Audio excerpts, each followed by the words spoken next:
In post-war Sri Lanka, families are slowly putting their lives back together, rebuilding destroyed homes, trying to make a living out of the sheer necessity to survive. But for the Sivanyanam children, inside their lives remain just as shattered.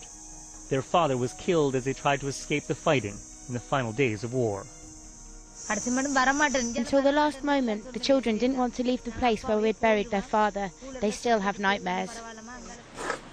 Susainadan Saumini is today reunited with her parents. Still, she can't shake the trauma of being kidnapped as a child of 16 and forced to fight for the Tamil Tigers.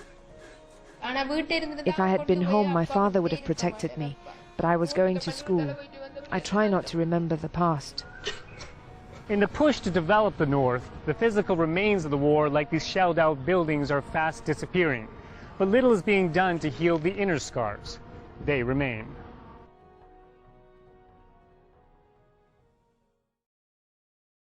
Over 5 years after the Civil War, why do you think it is that it's so difficult to get psychiatric help, trauma counseling help? Why is it still so difficult? Initially, the government did promote psychosocial help. Then they figured out too many war-related stories were coming out of how much the people had actually suffered. So then the last government put a stop to it. They actively clamped down on psychosocial help because that was bringing out too many stories of what the people had gone through. And so many organizations that were doing psychosocial help had to do it in hiding. They couldn't officially call it psychosocial help or psychiatric help. In all of the country, there is only one psychiatrist for every 500,000 people, and there are far fewer in war-affected areas. Trauma experts say the government is not only slow in approving programs, but in some cases even blocks attempts to help people. What they fail to understand is that along with the physiological and the infrastructure and the economical intervention, there should be a psychosocial intervention as well. For now, aid groups are working behind the scenes. Al Jazeera was allowed in to film a counseling session where some 30 people shared their experiences, all in a hope of healing the distress so evident in these disturbing images.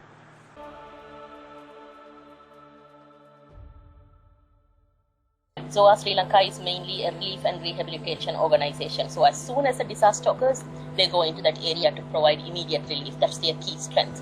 So, as soon as people get displaced, they go without clothing or food or bedding or whatever it is from place to place. So ZOA was instrumental in putting up shelters from place to place as people got displaced, putting up temporary toilets, providing water and food, that kind of on-the-ground initiatives.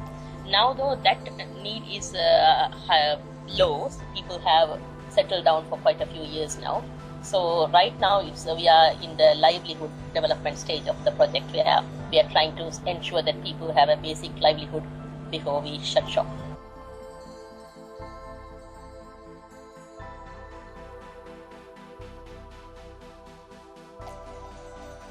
The fact that people are used to now, ZOA, for example, what we always did until now was just go and hand over stuff to people, hand over clothes, hand over medicine, hand over food.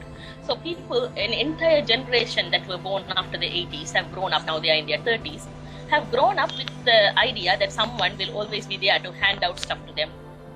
And that they're not used to standing on their own feet. So no matter, many NGOs have closed shop and gone away, but no matter how much you tell them, the NGOs are not going to be here forever, you have to learn to stand on your own feet. Somehow, people who have not known any other way of life still don't really believe it. They still think somebody is going to be there to keep handing out stuff to them.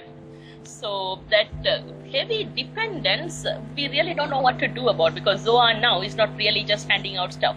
We are handing out livelihood packages where we expect them to show that they are working at it and show that they have done something to stand on their own feet with whatever projects we give, like whether we give a cow or versus help them set up shop. We expect those businesses to run for some time, but no, a very low percentage of it is successful in the people really taking their own initiative to keep that thing running instead of closing it with some excuse, or selling the cow or the goat or whatever with some excuse. So one thing is that these people have been closed in for a long time. They do not really understand how the outside world functions. Therefore, they have a very low opinion of what they call local products. If they say local product, it means inferior product. But then within that time, people bought it because there was no competition. Whether it was soap or biscuits or milk packets, whatever it was, they produced it, they consumed it. Now, after the war ended, products are flooding in from the south and from abroad. And the local products do not stand a chance against this. But instead of economically trying to, remain competitive, they are folding in because they are not used to that competitive system. It remains to be seen what can be done about it. So. But above all this is the wider context where the main sources of employment are either the government sector or the private sector. So everybody just rushes to get government employment, but it's heavily politicized and heavily stacked against you if you are not a graduate. So in places like the Vanni, where many people are not graduates, that's a problem. In Jaffna, many people are graduates, but then again, you need some political backing to get into government jobs because there's so much of competition for it. And the only draw of the government jobs is that they pay a basic living wage that's commensurate with the cost of living. They pay about 35,000. And with that, you can, live in Sri Lanka. This is why many people get on the boat to Australia, because otherwise they are not getting living wages. And there's also hope of a pension with the government job. That's it. In the private sector, it's anywhere between 6,000 to 10,000 to 15,000 rupees to very exploitative. So I honestly think the private sector needs to be addressed here. Whether it's even local Tamil employers or employers from the south who have come and set up shop here, it's still exploitative on every level, where the people are not being paid a basic salary that's commensurate with the cost of living. So being paid 10,000 a month to support your family, to work 15 to 16 hours a day, which is illegal, but many companies are doing it, and expecting them to be on call on weekends and usually working through the weekends as well. So this is the problem where people can't afford to live in Sri Lanka because the cost of living is high. They're not earning enough to match it. So if I were to campaign on something extensively, it would be to bring in a minimum wage into the private sector and to make sure that it's something that almost matches the government salary, because the government salary is actually a very basic living wage, and that needs to be matched by the private sector here. Because many people are talking about economic growth and all sorts of stuff, but they are putting up big buildings, they are putting up businesses, but then the people working in those businesses are being paid absurd levels of salaries, which is just not enough for them to live on.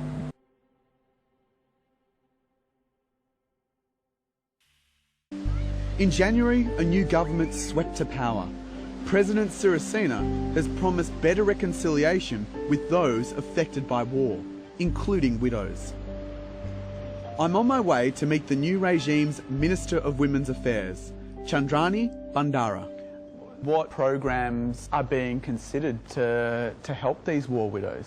Now, our government, we have just started. It's just hardly 3 months. We have initiated several programs like livelihood programs with credit schemes, like entrepreneurship training, and also especially like counseling. And also we are really doing so many other programs like giving them on credit basis for self-employment. So there are so many things which we have started. But do you acknowledge that there are a lot of widows falling through the cracks? There are issues everywhere, so you can't say that there are no issues. So we will have to look into it and see what we could do about it. What else strikes me is the Tamil widows really have nothing, and these Sinhalese army widows have, a pension. Is the government considering any kinds of economic inducements for Tamil widows who are struggling in places like Mullaitivu? I don't think the Tamil widows are not taken care of. Actually, priority is given to these widows, and especially in those areas there are so many programs which are taking place. So I don't think the Tamil widows are isolated, because they are very much involved in these programs, and there are progress there. But no, the widows have it really, really badly in the north. The thing is, the first, it's like even the north itself, many people think widows are getting unduly helped too much, because the NGOs, the first beneficiaries on their list is always the widows. So therefore many people think the widows are getting a lot of help, but it's not necessarily the help that helps sustain them, because there are too many things stacked against them in the culture. They can't leave their children and go out to work too far. And there's not much job opportunities available for them anyway, even if they go out like that. And women are underpaid, paid less than men in many areas of work. All these considerations put together keep stacking up against what we call female-headed households here. So yes, they get a lot of help, at least from the NGO model, certainly not from the community model. The community is heavily stacked against them. But it's really hard to... There are a few women who are very enterprising and who have broken through that mold to make something of themselves, to be seen as independent, to be seen as somebody who is able to work and stand on her own feet, is again somehow looked at negatively by the community. So it's almost a case of damned if you do, damned if you don't. Itararaj Shaila, a war widow who has made it her mission to help other women in the same situation. இது வந்து உப்பும் மஞ்சளும் போட்டு கலந்துட்டு 5 நிமிஷம் வெச்சிருந்துட்டு எண்ணெயில போட்டு கிளறணும். Today, I'm joining her for a cooking class she's giving to the local widows. ஏன்னு சொன்னா நாங்க இத வந்து எங்கட பெண்களுக்கு வந்து ஒரு வருமானத்தை ஈட்டி செல்றதுக்கு அவர்கள் வந்து என்னன்னு சொன்னா இதுல வந்து அவருடைய பிள்ளைகளுக்கு வருமானமாம் இருக்குது, சேமிப்பு திட்டங்களை வந்து கூட தொடர்ந்து செய்யக்கூடிய மாதிரியும் இருக்கு இதுல வர லாபங்களை எடுத்து. These women often prepare food like this prawn pickle paste, which they sell at the market. It's a small-scale business, but their efforts are generating a reliable wage for more than 100 widows with few options. Right, okay. இதர்க்க சாப்பிட்டு பேரங்கங்கட தாரகாவால ஓடுறது ஓட்டம் ஓடுது. So this is prawns and pickles and all sorts of things. I'll give it a try, right? இந்த இஜாவோட பானம் பண்ணி இருக்குது. என்னென்ன டேஸ்டா இருக்கும், ஒரு மணத்தையும் அது பிறகு தான் டேஸ்டா இருக்கும். It's very spicy. It's very spicy indeed.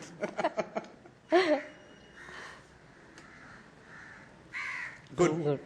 ன்னு சொல்லி கடைசி.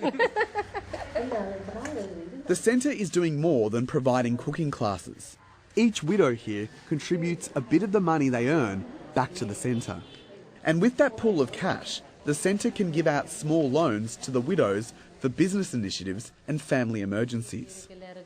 Impressed by their financial management skills, Finland now provides them aid. Our collective was solving our own problems. NGOs were wondering how we were surviving. But when Itararaj first started this service, it wasn't easy. Many widows were afraid to join because they faced intimidation from the community. It's tough for widows. Some men say, live honorably, stay in the house. But we're defying them with our ventures.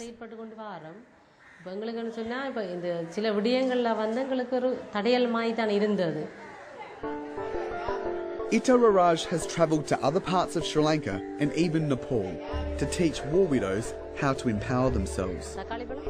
She says if any help comes for widows, it does so at a grassroots level.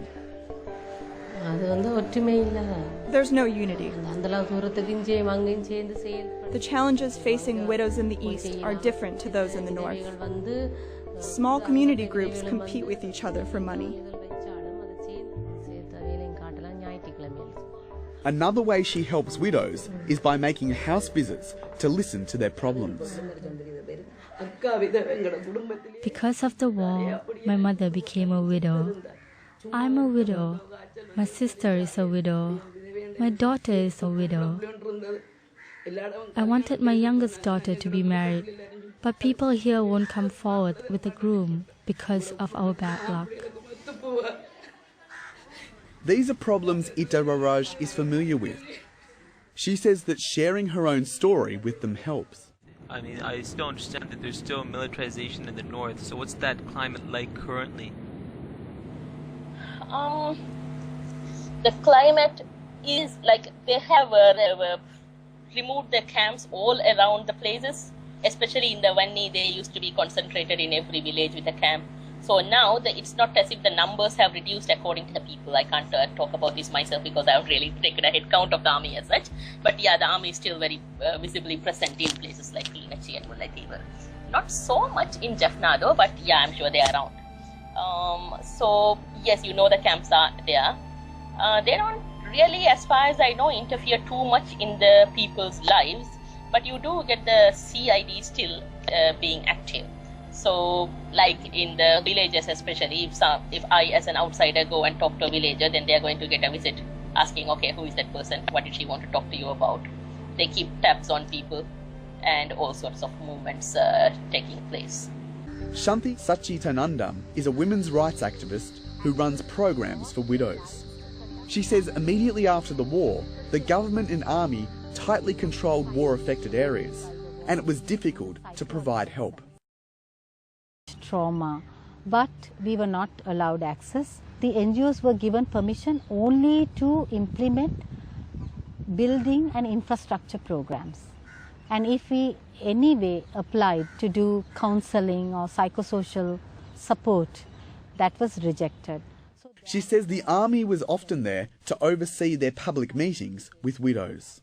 They were not scared to attend, but when they came, they were never frank and open. So we can't have an open discussion about the real problems that they face. Living in Colombo, as I did for several years, the only thing was there was a threat of a bomb going off suddenly. But other than that, we really didn't suffer through the war as such. But in the north, people just were continuously displaced all the time. So now, when they talk about it, even they can't believe the number of times they displaced, the number of times they had this existence of no security. And which is why I think they are going overboard when they have finally settled in trying to build their dream houses, because they have been given a housing by the Indian government, which is supposed to cost them 5.5 lakhs, but at the very minimum will cost 7 lakhs, which alone will get them into debt. But many people, even though they can't afford it, are going in trying to build houses that are 25 lakhs, 30 lakhs, because for them, it's the first time they are getting to live in a house. And they have all these dreams. And companies are exploiting those dreams because they go from house to house selling furniture and TVs and DVDs and all sorts of equipment. And these are places, in some of these places, they don't even have electricity. But they have a TV, a huge systems of every sort. And when you ask, why do you need all this? It's like, you have access. I don't actually have access to all that, but they imagine that everybody else does. So they say, well, you have access to this. We haven't had it all these years. Isn't this our right?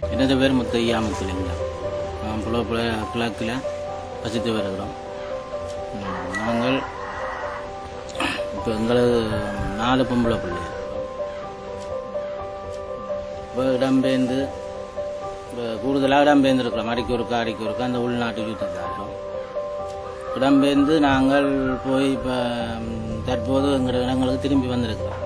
வந்தால் நாங்கள் இப்போ மண்குடு செய்துகள்லாம் இருக்கிறோம். மண்குடு செய்துகள் என்ன இப்போ குழந்தை பிள்ளைகளை நாங்கள் வச்சு கொண்டு இதண்டல பாம்பு பூச்சிகள் இப்படி பெரிய சிக்கல்களில் நாங்கள் இருக்கிறோம். அப்படி இருக்க இந்திய அரசாங்கத்தால் எங்களுக்கு இப்போ வீட்டு திட்டங்கள் தந்திருக்கிறோம். ஜீவன் நிறுவனம் எங்களுக்கு இப்போ படிப்படியாக காசுகளை தந்து வீட்டு திட்டங்களை செய்யக்கூடிய மாதிரி வெகு விரைவில் இப்போ நாங்கள் எங்கிற வீடுகளும் போகணும். இப்போ நாங்கள் இப்போ இந்த மண் குடிசையெல்லாம் இப்போ இருக்கிறோம் தற்காலிகமாக. இப்போ அவையை இப்போ அடிக்கொருக்கா வந்து இப்போ இதில் கண்காணித்து எங்களுக்கு வீட்டு திட்டத்துக்கு உரிய உதவிகளை இந்த நிறுவனம் செய்து கொண்டிருக்கு. மற்ற இந்த இந்திய அரசாங்கத்துக்கு நன்றி சொல்லணும். எங்களுக்கு இப்போ இவ்வளோ கஷ்டத்திலே ஐயா இப்படி எங்களுக்கு ஒரு வீடு ரெண்டு அமைச்சு தாரதுண்டா அவைக்கு பெரிய ஒரு நன்றி கடன் நாங்கள் பட்டிருக்கிறோம். எனக்கு ஒரு கால் இல்லை, நான் இப்போ சைக்கிள் கடையெல்லாம் சீவிச்சு கொண்டிருக்கிறோம். அதுக்கும் ஒரு நாளைக்கு 200 ரூபா அப்படித்தான் எங்களை சீவியத்துக்கு வரும். ஜீவன் கேபிட்டல் நிறுவனம் வந்து சரியாக கஷ்டப்படுது. அடிக்கு ஒரு நாளைக்கு ஒருக்காண்டாலும் பெறாமல் இருக்க மாட்டேன். என்ன செய்கிறீர்கள் என்ன இதுண்டு முழு பங்கு இதன் ஒன்றிக்கணும். ஏனெண்டா எங்களை வீடுகளை கட்டி நாங்கள் இப்போ உள்ளுக்கு போயிட்டா எங்களோட பிள்ளைகள் இந்த நுழம்பு தொல்லையோ பாம்பு தொல்லையோ பூச்சோ எதுக்குமே எங்களுக்கு இதண்டா. அப்போ ஜீவன் கேபிட்டல் நிறுவனத்துக்கும் எனது நன்றி. மற்ற இந்திய அரசாங்கத்துக்கும் நன்றியை நாங்கள் அவைய செய்கிறத நாங்கள் மறக்க மாட்டோம். அவைய சைக்கிள் கூட எங்களுக்கு தந்திருக்கணும். எங்களோட பிள்ளைகள் பள்ளிக்கூடத்துக்கு நடந்து தான் திரியுதுங்க. ஏனெண்டா என்னால் காலையில் அது நான் உழைக்க வேணும், இந்த பிள்ளைகளை பள்ளிக்கூடத்துகளுக்கு ஏற்றி தெரியலாம். இப்போ சைக்கிள் கிடைச்சோன்னா அவைய சைக்கிளில் போயினோம், டியூஷன் படிச்சுட்டு வீட்டை வரையினோம். இதுக்கு எனது பெரிய நன்றி. அவைக்கு நான் நன்றியை தெரிவிக்கிறேன்.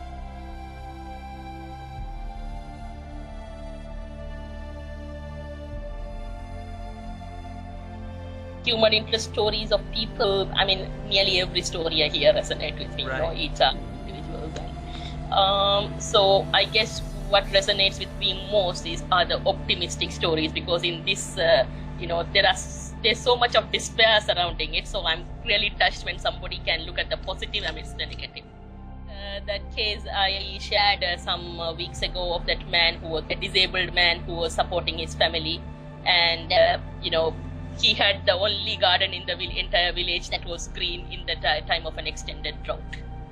And he was earning a living by cutting firewood and plucking coconuts with his single arm and taking it all the way to Jaffna from Klinochi to sell it so that he could support his family. And that entire, how that family dealt with what little they had, but they were so positive, so cheerful, and I don't know, it touched me on various levels, their whole attitude to what they had been through, but they were still not negative at all in their relaying of the situation. So I guess it finally boils down to mindset, which is what he said himself. There are people with 2 arms and 2 legs who sit at home doing nothing, and they call me disabled, but in my mind I'm not disabled as compared to them.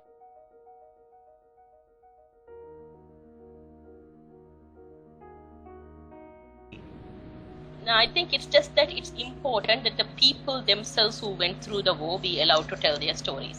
I saw my page being discussed on an online community elsewhere where they were talking about my taking away the agency of the people who are suffering here by speaking for them or presuming to speak for them. It's really funny, because as far as I was concerned, I was giving them an agency. Like, these are people in rural areas who do not have access to the internet, who do not have access to, who do not know that they can talk to their own, the diaspora abroad directly. So they have relatives abroad whom they talk to on the phone and tell these stories to. But the idea that they themselves can tell their stories, I keep asking them, even educated youths who work with me right now in ZOA, from the community themselves, who went through the war. I asked them, the international community is criticizing, not the international community, the diaspora community is criticizing me for these views. So, and they told me I had no business to talk about your problems. So, and they asked why you can't talk about it. So why don't you go ahead and talk about it? But there are all sorts of, I don't know, somehow for them also, they came through a war. They don't want to relive it. They just want to move forward, and they don't really like looking back. So for me, sometimes I just go and, they're never nasty about it. They're never rude about it. So when I try to pry open these wounded memories, they obviously, they hurt, they tear up, but I sometimes apologize. I'm really sorry, but I need it for this, background story. And they're like, oh no, it's okay. They're so sweet and nice about it, And I think the fact that they have been through so much, those stories need to come out, and their voices need to be heard.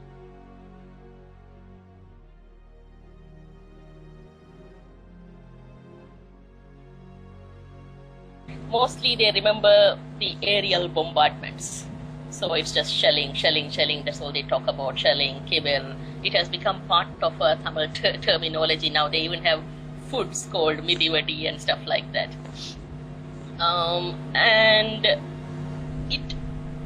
So the thing is, at that time, the people's survival instinct was paramount. Like when they were running from shelling, if one of their relatives fell down, they just ran off without looking back. Very few people actually stood there by their relatives, not that they could do anything about it at that time, so they just ran at that time. Now thinking back about it, they are just like, I can't believe I did that. I left my father half injured, or I left my child half injured. And many people after the war ended have committed suicide, because then the memories come back to haunt them. The fact that they can't believe they actually did something like that when the war was happening. So, and many people have many horrible memories of it. One of my colleagues at ZOA was telling me about, she herself was in Kilinochi at the last stages of the war, and then she lost her, crossing over the Nandikadal lagoon. Her footwear went missing because it slushed and mud and stuff like that, and then she stepped over people's bodies as she walked, and then finally she was so exhausted she thought she would sit down on a log nearby, and then that log turned out to be a naked human body. She hadn't even, it was so bloated she hadn't recognized it was a human body. So these kind of things that they really couldn't assimilate into their minds at the time it was happening, now they think back on it and are shocked by it. But there is not much of trauma counseling or a sort of psychosocial help available on the ground. There are some, but not as enough as is needed to address all these issues.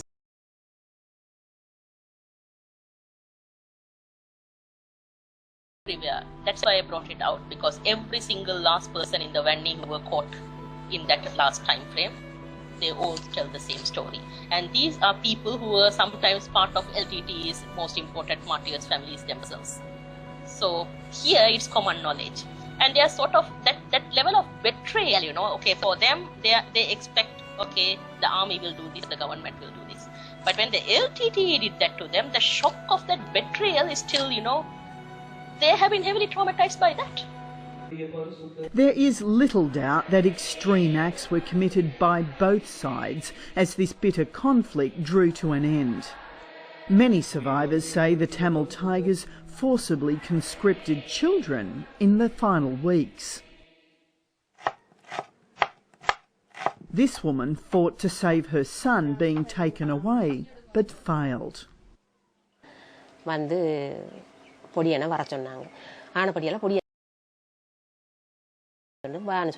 அப்போ நான் பார்த்தேன், இழுத்து பார்த்தோம், நானும் மகளும் எல்லாம் இடித்து பார்த்தோம், ஒன்றும் சரி வரல. உள்ள மக்களும் எல்லாம் எடுத்து பொடியனை பார்த்தது, பொடியனை ஒன்றும் சரி வராது. அப்போ மிளகாத்தூள் அடித்து அவங்கள அடிச்சிட்டு 4-5 பேத்துக்கு நான் அடித்தவனை தான் கொண்டு போய் என்ன 15 நாள் வச்சுருந்தாங்க. It was while she was a prisoner of the Tigers that she heard news of her son's fate. 8 நாளைக்கு பிற்பாடு தான் எங்களுக்கு ரேடியோவில் அறிவிச்சாங்க, பொடியன் இறந்துட்டாருன்னு சொல்லி. Later, in the final weeks of the war, she watched as 2 Tamil Tiger soldiers shot dead a woman who was attempting to flee with her 2 sons. Other eyewitnesses who had been sheltering at a church claimed the Tigers marched away 600 young people and that other civilians were used as human shields.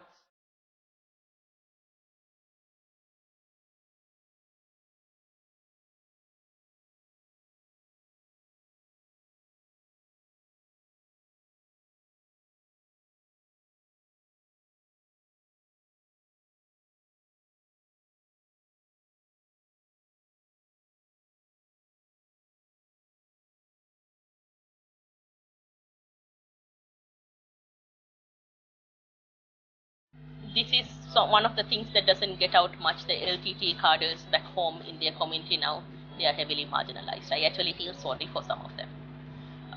Because they fought, they sort of gave up their lives for a cause. Maybe they were ordered to in a certain way to act in a certain way. How much of brainwashing went into that, I do not know. But now they are back within their own communities where quite a few of them are actively hated. But as far as I know, people are not actually, they are marginalizing them, they are not talking to them or something like that. But I don't know that they are getting actively harassed as such, like, physical beatings and stuff like that is not happening within the community to the best of my knowledge. But angry about it, that much I do know. So, I don't know. I think punishment, I think the LTT cadres back within their community now are being punished enough solely with this marginalization. I really don't see what can be done to take it further and what it will achieve, or whether the community themselves want to take it that far. I asked them and they are upset, but then there's also that defensiveness in the end, like these are our children. They did something wrong, but these are our children. We'll ask them, but I don't think they'll be happy with the government putting them in jail, sort of thing.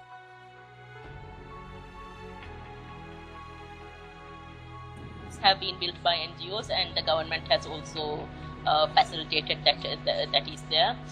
Many of them lost out on several crucial years of schooling. So this was not addressed enough in the initial years.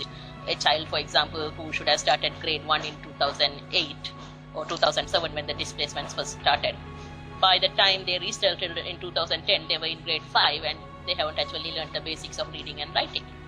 So, and the teacher does not have time to teach the child reading and writing in grade 5. So they keep getting promoted to grade 6, 7, 8, 9, 10, but then you get kids all the way up there who can't read and write. So this was a problem that they took a little late to identify and address. But as far as I know, now the government has these extra classes and special classes being run within slow learners.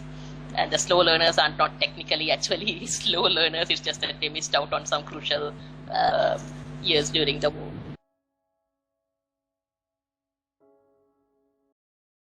What was really frustrating for me was that all the journalists, or rather most of the journalists, are based in Colombo.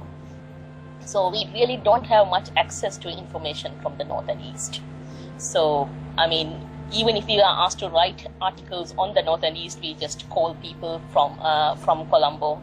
I mean, if an incident happened, we would call 2-3 people on it, then write the story on it. I mean, you really didn't have access to in-depth pieces. So, and there was never much of a budget to actually travel to these areas and see these things for yourself. So I did that a couple of times. I paid my own way up north and went to see people, but I wasn't satisfied with the amount of scope I had as a full-time journalist. So eventually I took up a job with a humanitarian agency working directly with war-affected people.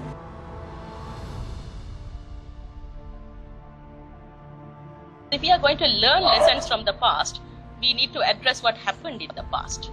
Otherwise, you know, I get really worried when I see some people from abroad talking about restarting a war back here, because the people who actually went through the war back here, they are left with nothing. But the last thing they need is another war. So just leave them be. Yes, we might be second-class citizens, but it's our choice to remain as second-class citizens. The diaspora abroad don't get to make that choice for us.